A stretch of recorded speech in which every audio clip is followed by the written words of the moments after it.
Beh, è nato anche da un'operazione che abbiamo fatto anche come Confindustria Veneto Centro, Un'Industria Veneto Centro, che abbiamo fatto delle ricerche sul recupero delle aree industriali non più operative. E infatti ce n'erano anche nel nostro territorio e così, per questo sono stato in contatto con queste realtà e ho pensato di trovarne una soluzione. Quando si tratta di recuperare certe aree gli investimenti sono tanti, perché sono aree piuttosto grandi. Questa qui per esempio, che noi adesso chiamiamo Borghetto sul Meschio, perché è proprio inserita dentro nel fiume Meschio.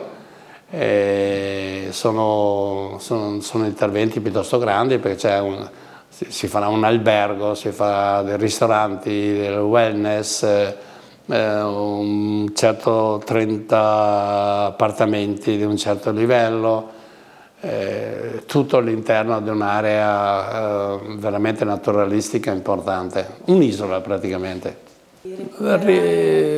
Queste aree sono state cementificate 100 anni fa, 50 anni fa, non lo so,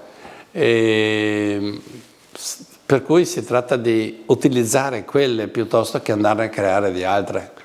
E c'è stata questa iniziativa di fare un po' la ricerca per capire quanta c'è di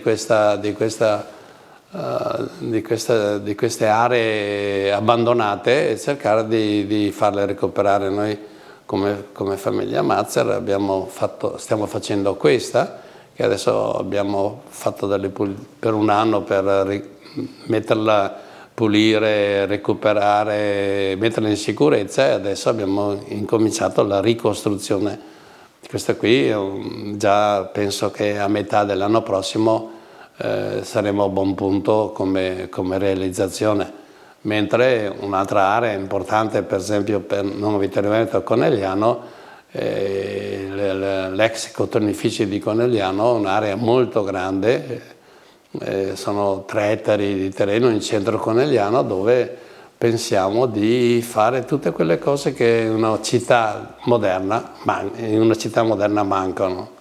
In questo intervento intanto stiamo facendo di tutto per riuscire ad avere le autorizzazioni di riattivare delle turbine per sfruttare la pendenza del fiume e creare energia elettrica.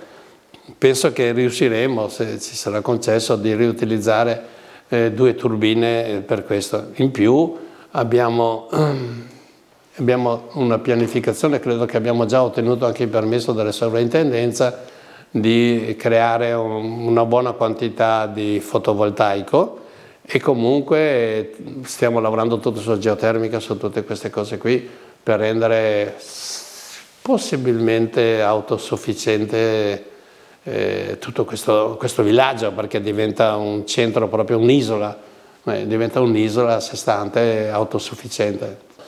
In questo territorio abbiamo respirato l'aria, abbiamo respirato la mentalità, abbiamo respirato la tradizione, ed è quella che in qualche modo ha contribuito a diventare quello che siamo diventati.